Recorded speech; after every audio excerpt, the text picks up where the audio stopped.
everyone, so today I'm finally filming this reverse culture shock video. A lot of you guys have been requesting this video, so I'm finally getting around to filming that today. So I'm sure some of you don't know, but this is not my first time living abroad. So whilst I was a student, I lived abroad in North Carolina for an academic school year, and then I also lived in Paris. So I think in terms, like if I'm gonna compare it, my reverse culture shock was worse when I was a student, but I'm kind of used to it now. But there are a few things I've noticed that just kind of have me like, okay, I've experienced this and I'm experiencing it right now again. So the little bit of reverse culture shock that I have experienced hasn't affected me too much, but I have noticed some things have bothered me. Like when you travel or study abroad or you move abroad, you come home and you kind of expect things to be the same, and this time round things weren't really the same. There's a lot of changes to my area where I've lived. They've done a lot of building work and things are kind of foreign and were very foreign when I came home. One of my bus stops that I use regularly to go to like my local mall has moved and I still don't know where it is. I don't know where this bus stop is. So there's a lot of changes, like they've changed the Nando's card. These small changes kind of make you feel a little bit left out, but it's going to take time. You're going to reintegrate yourself, but that's just kind of one of the things that stick out in my mind. You're also going to say, when I was in such and such, or when I lived in such and such. You're going to do a lot of comparisons because you got used to living a certain way of life, and then when you come home, it's kind of like, actually I really enjoyed doing things this way when I lived in this country. There is a chance that you might end up romanticizing your home country, because whilst you are living abroad, there are going to be a lot of things that you miss, and you're going to find yourself thinking about how awesome it was when you did this back home, and you're going to have rose tinted glasses in regards to certain things. And I did that a lot. Like for instance, Korean fashion, I liked it on the whole, but it was very like conveyor belt. Everyone dressed the same, everyone had the same haircut, there was no real individuality. And I just found myself thinking, oh my gosh, I miss London and it's so fashionable in London. And I came home and I was like, everyone dresses like Kim Kardashian and it's not what I thought it was. So there's definitely that romanticizing of back home, and all the foods I wanted to try. I tried it and I was just kind of like, oh yeah, wasn't as great as I thought it was. Like it's nice to have it, but I'm over it. So those are the things that I kind of experienced in terms of my reverse culture shock. It's not as bad as it could have been because, like I said, I have lived abroad previously, but I did have it to a very small extent. Now I'm going to talk about 5 of the things that I miss from Korea. So these are in no particular order. So number 5 is Kakao Talk. Yes, I said Kakao Talk. I love Kakao. I love talking on Kakao. I love the little emoticons. I love how they dance. I love how they show how I feel. And coming back home, everyone uses WhatsApp. I frigging hate WhatsApp. I hated WhatsApp before I left, mainly because of the interface. Why is it so basic? I hate it. So everyone uses it back home, back here, so I have to use it and I don't like using it. So that's why I miss Kakao Talk. Number 4 is my apartment.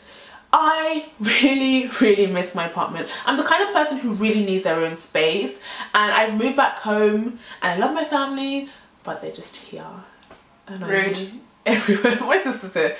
And I just miss having my own space. I miss having my own little routine and being able to do my own thing and decorate and do whatever. I have decorated my room a little bit since coming home, but like I just miss having my own little space. Number 3 is the cheap travel. I got home and I was like, it's £1.50 for the bus, it's £2 something for the train. Like Korea was just so cheap.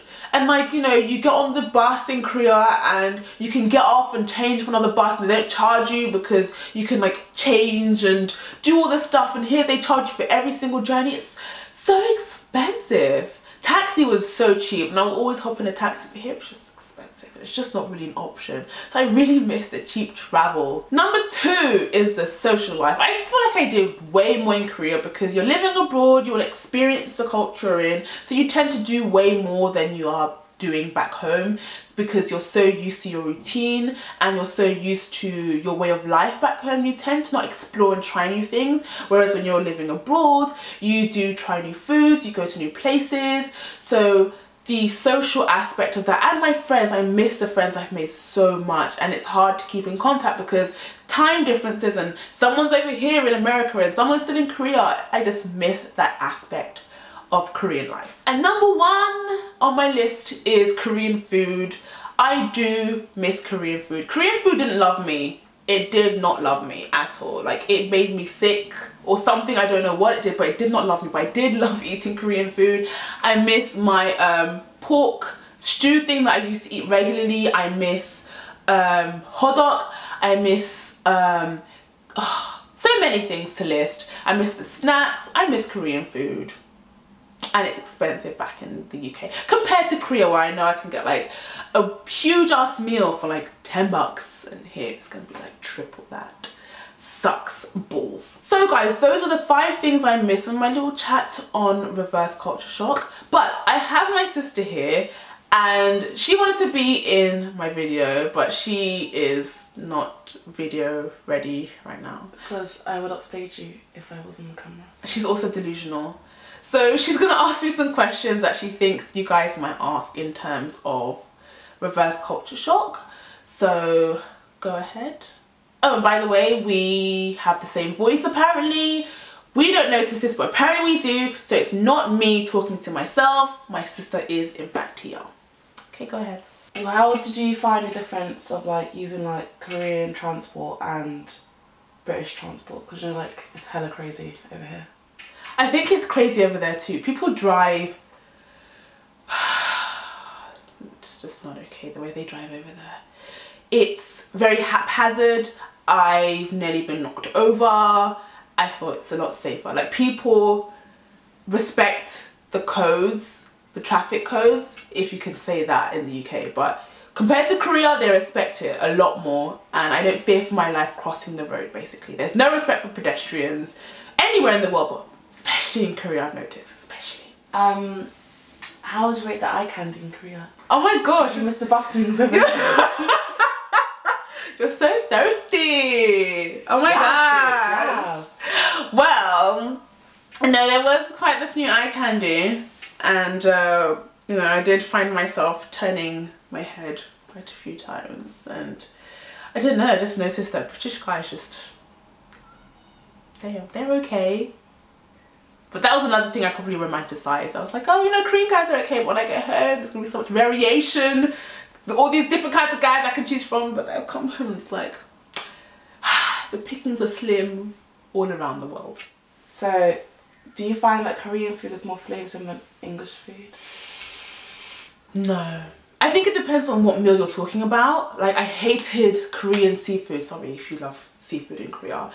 Why are you picking it out of the ocean and just sticking it on my plate? Like, throw some garlic on that, throw some lemon on that, throw something on your seafood. I couldn't stand the Korean seafood. And I remember we went for a staff trip to Busan and we had seafood, and I couldn't eat the food. We had sashimi, and sashimi's nasty. That's gross. I just couldn't take it. But some Korean foods I really did love. Korean food though, some things like bread and stuff is very sweet. So I found myself coming home, I rarely ever ate bread before I left, but I've been eating bread a lot because it's not sugary sweet. So the taste palette is very different, and Korean food is very sweet. So certain things are very sweet, which I didn't like. On the subject of like race, let's say being in Korea and being black, like how is that in Korea and I come back to England? Because like obviously, you know, maybe sometimes you got a few stares of being black and that, but like in London it's so like multicultural, it's not really, it's like the norm. So how did you find that and then coming back to London? Well, for me, I liked it because it's strange coming back and not being such a huge centre of attention. You don't find people staring at you too much. I mean, people do stare in London, and some people are way more brash, I've noticed actually as well. But people don't stare as much, and I find that if people are going to stare at me, it's not because I am the foreigner. But then always leaves me wonder, why are you staring at me? So I never really know, but I don't miss that aspect. I like blending in. I would rather you stare at me because you think my outfit looks good, or you think my outfit's good, whatever. I don't want you staring at me because I'm different or because I'm foreign to you. So I certainly don't miss that, and I don't get that. I don't get stares as much or ever really, so I'm happy about that. Cause you're ugly. So rude. You're so rude. Okay. So my sister has run out of ideas and questions to ask me because I think she just really wanted to hear her voice on a video. Yeah, I did. So guys, that is it for my reverse culture shock video. I really hope you guys enjoyed watching. Don't forget you can follow me on Twitter, Instagram and Facebook. That is all linked below. And I will see you guys all next time. Bye. This is what the bill looked like, and it's perforated, which is why it's ripped. And this is the bottom, which is the slip. The slip has like... Did you do a theme song to go up to? Yeah.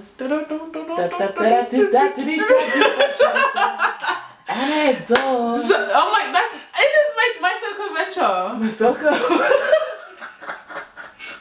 Wrong channel. Have stage fright. Oh my gosh, you're not even on camera. Make it rain. Don't do that.